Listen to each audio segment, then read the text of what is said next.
Ya, kita dengarkan firman Tuhan ya.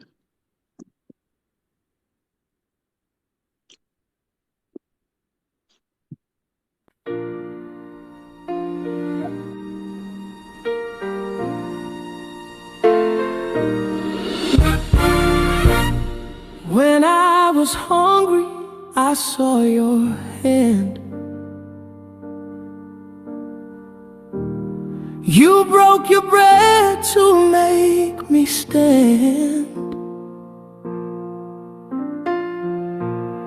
When I was thirsty, you found the stream.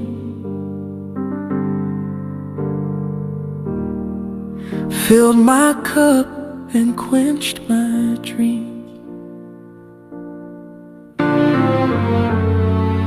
I was lost in a world so wide,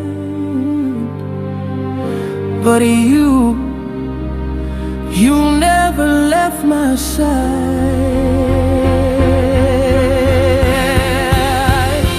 When I was hungry, you gave me food.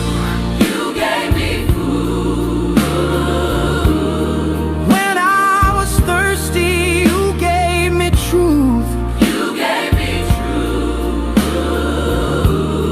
A stranger lost, you let me in.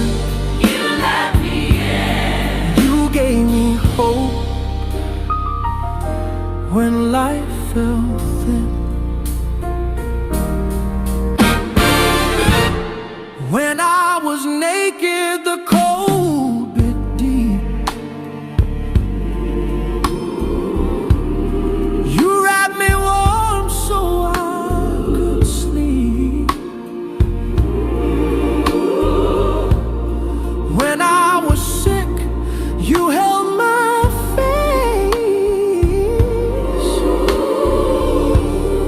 like healing hands of quiet grace. In the darkness where shadows creep,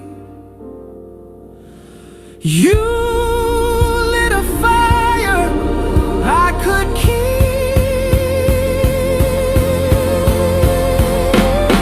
When I was hungry, you gave me food. When I was thirsty, you gave me truth. A stranger lost, you let me in. You gave me hope when life felt thin.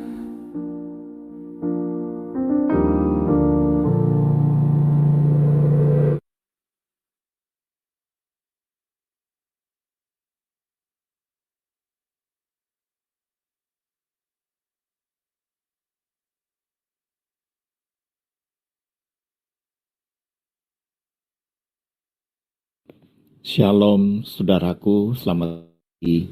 Suatu hari saya menemui pembuang sampah di depan rumah saya yang melakukan buang sampah setiap pagi hari. Dan saya tersenyum dan menyapa dia. Dia ngobrol dengan saya dan berkeluh kesah bahwa dia punya katarak di matanya.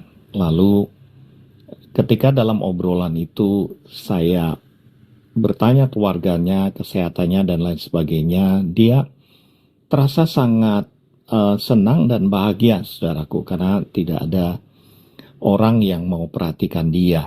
Dan singkat cerita, saya bantu pengobatannya dan menjadi cukup dekat dengan pembuang sampah itu. Setiap kali saya melihat dia, saya melambaikan tangan dan dia juga tersenyum melambaikan tangan, dan saya berteman dengan pembuang sampah itu. Saudaraku, ada rasa peduli yang terjadi di hati saya yang digerakkan oleh belas kasihan yang saya percaya datangnya dari Tuhan yang telah mengasihi kita semua. Pagi hari ini saya mau membagi pengalaman hidup bersama saudaraku, pengajaran Kristus, kepedulian seperti Kristus. Kita tidak bisa menolong orang yang jauh, korban bencana dan lain sebagainya, tapi Tuhan seringkali mempertemukan kita dengan orang-orang yang bisa kita tolong sebisa kita. Ya, jadi pengajaran Kristus, kepedulian seperti Kristus, caring like Christ. Dasar utamanya dari Matius 25 ayat 35 sampai 36. Ayat kunci sikap hati di Matius 9 ayat 36 dan Markus 6 ayat 34. Ya. Apa itu kepedulian seperti Kristus, saudaraku? Peduli tidak berarti sekedar perhatian. Peduli Kristus adalah gerakan kasih dari bagian yang terdalam pada hati kita, karena ada Roh Kudus, karena kita sudah dikasihi oleh Allah dan kita berkoram Deo setiap hari seyogianya kita memancarkan kasih, dan kalau kasih itu pasti memberi. Nah, saudaraku, Matius 9 ayat 36 bilangnya begini. Melihat orang banyak itu, tergeraklah hati Yesus oleh belas kasihan atau kepedulian. Jadi kepedulian Kristus adalah hati yang digerakkan oleh kasih agape, juga perasaan yang berempati pada kesusahan sesama. Sekali lagi, apakah kita dihadapkan pada orang-orang yang memang butuh pertolongan, bukan orang yang jauh, tapi orang yang di depan mata kita? Cerita tadi saya gambarkan dengan sengaja agar kita tidak lebih luas memikirkan orang-orang yang memang mungkin bukan tanggung jawab kita, ya. Dan bahkan mungkin kita melupakan orang yang Tuhan kirim untuk kita lakukan sesuatu di depan mata kita. Dan kepedulian adalah tindakan yang nyata untuk menolong sesama sebisanya, ya, sebisanya, tanpa duka atau paksa. Kalau nggak mau menolong juga nggak apa-apa, ya. Dan 5 ekspresi kepedulian Kristus ditulis dalam Matius 25, 35, 36. Di mana Yesus menyamakan dirinya dalam 5 bentuk kondisi sesama yang membutuhkan. Saya ulangi. Di ayat ini, Yesus menyamakan dirinya dalam bentuk kondisi sesama yang membutuhkan kepedulian kita. Bentuk yang pertama adalah orang yang lapar. Ya, haus dan lapar itu sebuah kebutuhan dasar. Bisa juga menjawab kelaparan batin, tapi pertama kelaparan secara fisikal, orang yang memang butuh makanan dan minuman. Roti dan perhatian, Yohanes 6 ayat 35, akulah roti hidup. Ya, jadi ada orang yang kelaparan secara batin juga, kita bisa tolong, kita doakan. Ya.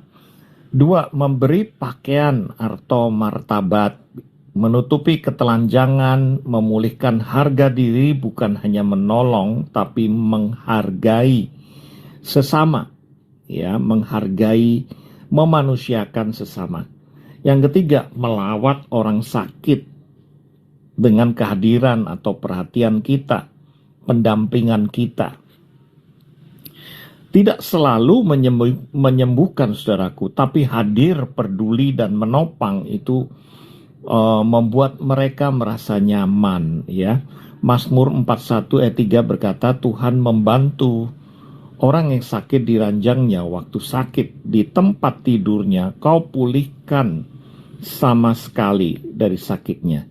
Kalau kita bisa menyalurkan kuasa Tuhan untuk kesembuhan bagi dia, itu luar biasa. Atau bahkan menolong dia untuk bisa berobat. Yang keempat, mengunjungi orang-orang di penjara atau kehilangan harapan agar punya harapan kembali. Kristus hadir pada mereka yang dilabeli gagal, terasingkan, terbuang, terpinggirkan karena kesalahan mereka.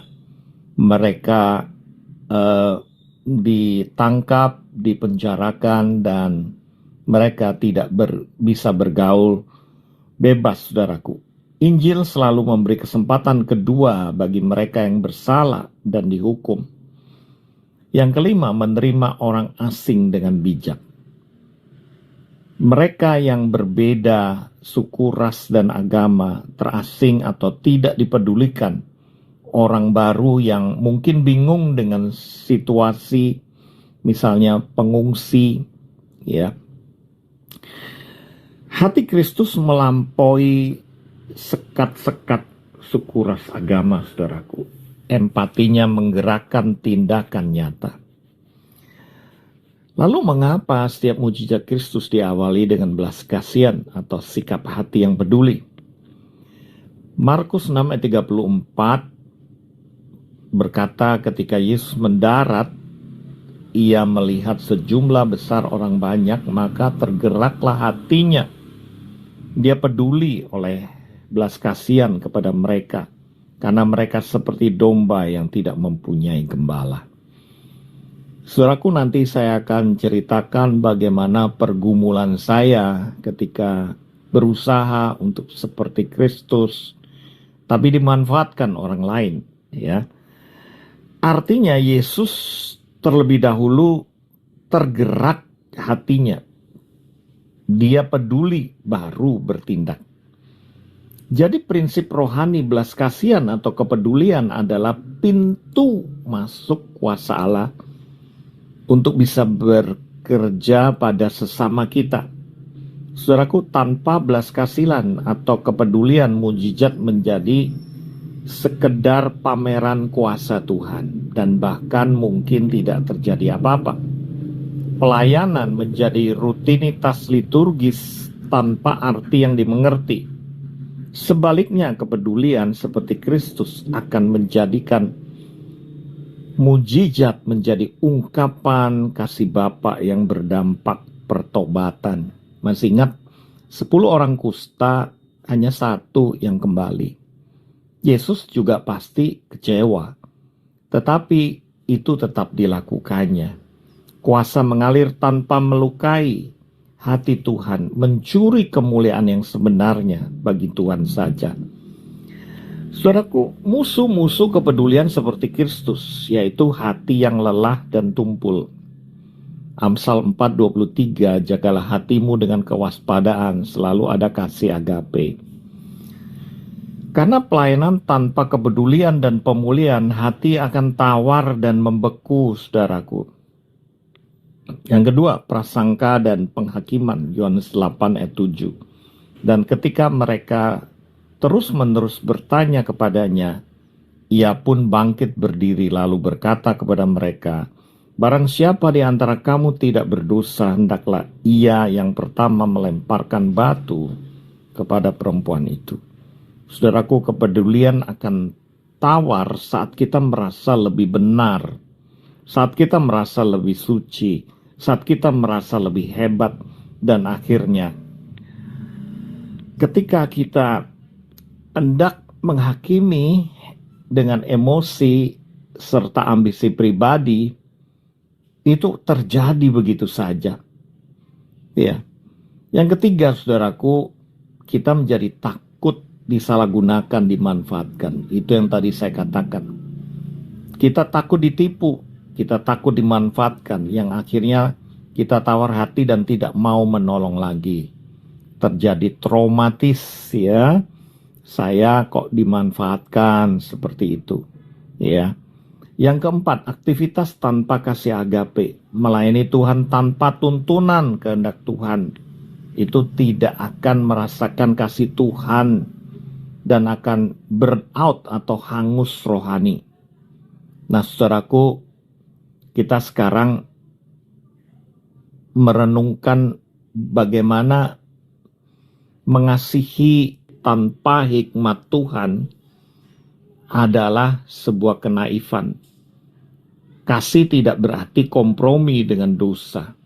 Matius 10:16, cerdik seperti ular dan tulus seperti merpati. Prinsip keseimbangan Kristus. Hati terbuka, mata rohani waspada, dan batasan logika ada di dalam diri kita. Penting diingat bahwa karakter Kristus mengasihi semua, tapi tidak berarti menyerahkan dirinya pada semua.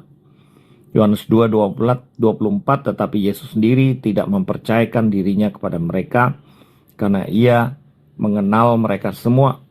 Pola Kristus yang sehat adalah sikap hati Kristus yang mengasihi, yang memulihkan, yang tidak membiarkan manipulasi kompromi, tetap tegas dan taat pada Bapa senantiasa. Saudaraku, pertanyaan untuk refleksi diri, apakah kita masih mau peduli atau sudah lelah? Apakah kita menolong karena kasih atau ingin diperhatikan? Apakah kita sudah berdoa sebelum bertindak? Ya, itu pertanyaan-pertanyaan yang perlu kita renungkan ya. Kesimpulannya saudaraku, kepedulian seperti Kristus adalah wujud ekspresi kasih Allah yang terlihat. Di sanalah Kristus bersembunyi dalam sesama yang lapar dan tidak berpakaian, yang sakit, yang terpenjara, dan yang asing dan tidak dipedulikan. Firman-Nya berkata, apa yang kamu lakukan untuk salah seorang yang paling hina ini, kamu telah melakukannya untukku. Matius 25:40. Saudaraku, saya tadi bilang bahwa halangan salah satunya adalah saya merasa lelah dimanfaatkan. Tapi saya jujur, ketika saya berpikir ulang apakah saya berkekurangan ketika saya membantu dan dimanfaatkan, jawabnya tidak. Malah hati saya berbahagia. Tapi dengan hikmat kita bisa tegas dengan orang-orang yang memang jelas diberitahukan oleh Tuhan untuk tidak kita bantu lagi. Dan saya pernah berkata, kamu telah menipu saya, kamu telah memanfaatkan saya, dan saya tidak akan bantu kamu lagi. Ketegasan seperti itu harus seimbang dengan kasih yang ada di dalam diri kita. Karena kasih tanpa hikmat, tanpa logika, itu tidak akan mendidik dengan baik. Ya. Tetaplah untuk jadi berkat. Saya memberikan apresiasi kepada teman-teman, Bu Christine, ya, Pak Yakob Indra bersama dengan tim Koramdio yang selalu mengunjungi penjara, ya, melakukan berkat firman maupun makanan jasmani di penjara. Bahkan saya bersyukur sudah ada sekolah Alkitab di penjara, dan saya juga melakukan secara pribadi dengan keluarga saya seminggu sekali memberikan makanan yang secukupnya kepada orang-orang yang membutuhkan. Dan kami juga setiap berapa bulan sekali mengumpulkan pakaian yang masih layak pakai dan bisa dibasarkan, tidak dibagikan gratis, karena seringkali gratis itu membuat mereka meremehkan. Ya, misalnya harganya cuma 5.000 gitu. Dan itu pun tidak kita pakai, kita masukkan di donasi untuk bisa menolong yang lain lagi. Saudaraku, kita bisa juga memberikan bantuan pengobatan, kita bisa mendampingi orang-orang yang memang terasing, tapi tetap waspada ya, tetap waspada di zaman yang tidak menentu ini. Kita bisa menjadi salah dan dimanfaatkan, dicederai. Saya bergumul keras untuk bisa menyampaikan hal ini kepada saudara karena ya pasti tidak sedikit orang yang mencederai, memanfaatkan, dan bahkan memanipulasi kondisi sehingga saya tertipu dan lain sebagainya. Saudaraku, Bu Farida pernah tanya kepada saya apakah saya tetap harus menolong ibu ini, dan saya pernah bilang udah suruh ke saya dan saya yang beresin ibu itu. Kadang ada orang-orang yang kayak Bu Farida itu susah ya untuk bisa tegas gitu, tapi saya bisa. Dan saudara, saya harapkan setiap kita bisa seperti yang sudah melakukan kegiatan seperti janjian dengan Bu Farida, bahkan Bu Suyen, Pak Mardi, Pak Bu Christine, dan Pak Yakub Indra, dan teman-teman yang lain tidak bisa saya sebut namanya. Kalian itu pasti sudah melakukan suatu. Bu Melian misalnya, saya yakin di tempat ibu-ibu sudah melakukan, dan setiap kita ya, Samuel juga sama Shirley misalnya, atau siapa ya, saya sekali lagi nggak bisa sebut nama kalian satu-satu, tapi continue ya, Sani sama Anthony misalnya ya, atau siapapun yang memang hatinya sering tergerak belas kasihan ya. Satu kali saya di perempatan ada orang yang dicat, itu saya buka jendela, saya senyum, dan saya tetap memberikan sedikit berkat, dan saya berkata, kamu tidak boleh seperti ini lagi, kamu tidak sehat loh seperti ini ya, karena tubuhnya dicat gitu.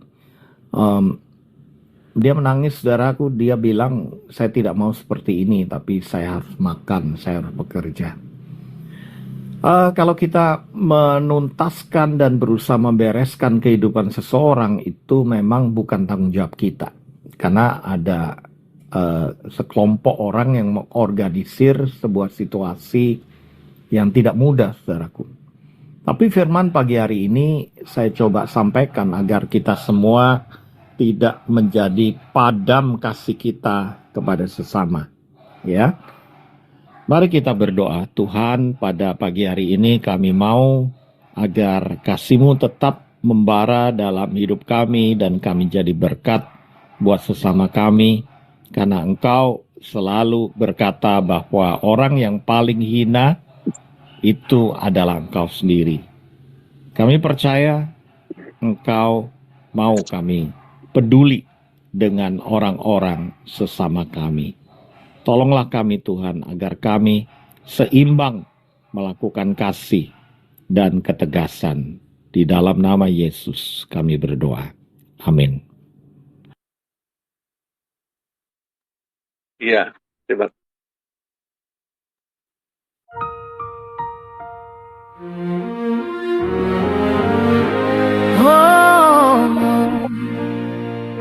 When I was hungry, I saw your hand.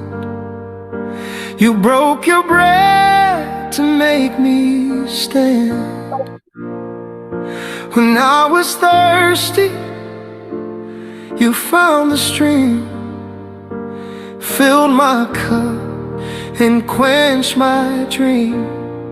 I was lost in a world so wide, but you never left my side. When I was hungry, you gave me food. When I was hungry, I was thirsty, you gave me truth. you gave me truth. A stranger lost, A stranger lost, you led me in. you gave me hope. When life felt thin,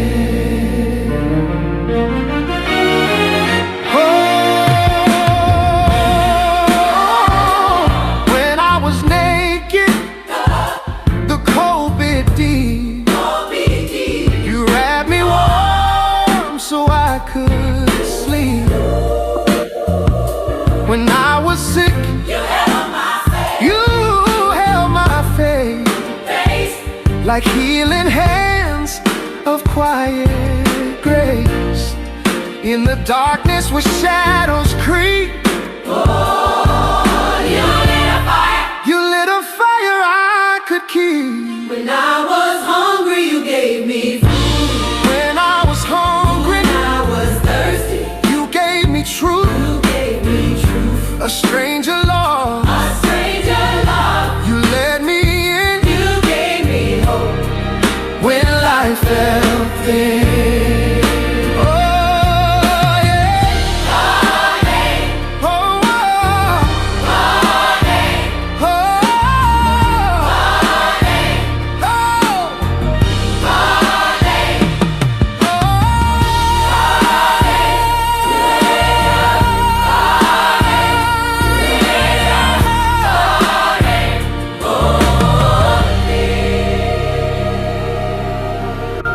When I was hungry, you gave me food.